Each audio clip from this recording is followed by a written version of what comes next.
In the news, we'll hear about positive trial results in CLL, highlights of the 8th Annual Interdisciplinary Prostate Cancer Congress, and a unique method for detecting cancer. All that and more starts right now on OncLive News Network. Hello and welcome. I'm Laura Jones. The Phase III HELIOS trial is comparing the combination of bendamustine and rituximab with and without Ibrutinib in patients with relapsed or refractory CLL or SLL. The trial was just unblinded following the demonstration of a significant extension in progression-free survival in the Ibrutinib arm. Ibrutinib has already received FDA approval for 4 indications in the hematologic setting. The final results of the HELIOS trial have been submitted for presentation at ASCO 2015. Doctors Leonard Gomella and Daniel Petrylak served as co-chairs of the 8th Annual Interdisciplinary Prostate Cancer Congress on March 14th in New York City. The informative conference brought together a broad range of specialties to discuss a wide array of topics. These topics included active surveillance, use of newer agents, brachytherapy, and other important issues in prostate and other genitourinary cancers. Visit the website on your screen to learn more about what was presented. Doctors Gomella and Petrylak also took time to sit down with OncLive News Network and share some of their specific thoughts on prostate cancer. They reviewed key topics including first and second-line treatment options, sequencing of agents, bone-targeting therapy, and more. Here is a preview of Dr. Gomella's overview of key changes in the NCCN guidelines and their potential practice-changing effects in prostate cancer. So concerning the NCCN guidelines with metastatic castrate-resistant prostate cancer, the most recent update has now broken down the approach to patients with metastatic castrate-resistant prostate cancer into visceral and non-visceral disease. Also, pre-docetaxel and post-docetaxel. So why is this very important? Because it's really trying to send the message when we have these 5 or 6 new drugs out there for the patients with metastatic castrate-resistant prostate cancer, that the clinicians are very clear that certain drugs in certain settings, particularly the visceral versus non-visceral metastatic disease, are not appropriate. So for example, the main drugs in that area, patients who have liver disease, for example, should not get sipuleucel T as a treatment for CRPC.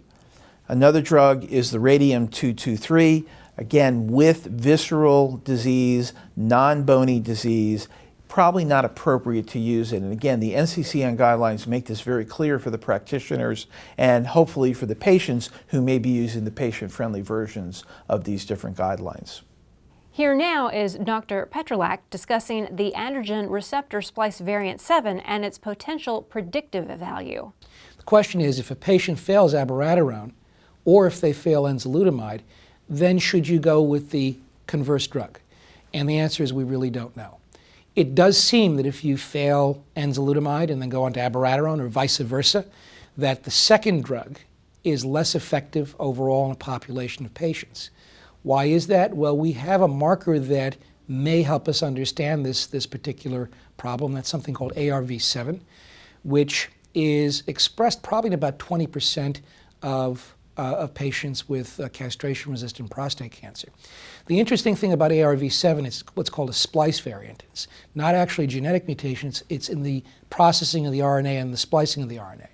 And so what happens is that the ligand binding domain of the androgen receptor is deleted.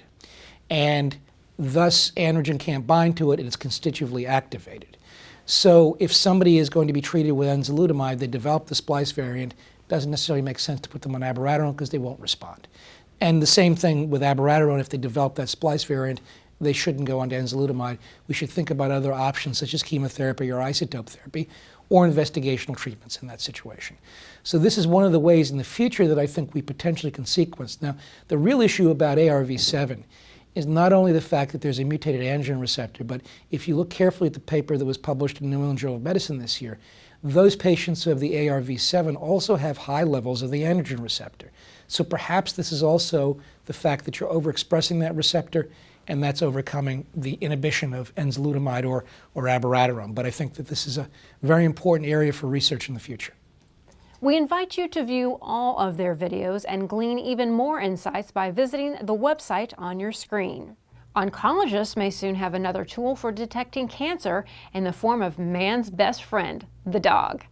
Researchers at University of Arkansas for Medical Sciences have trained Frankie, a male German Shepherd mix, to correctly identify thyroid cancer by detecting the smell in urine. Frankie's nose was able to detect thyroid cancer with nearly 87% accuracy.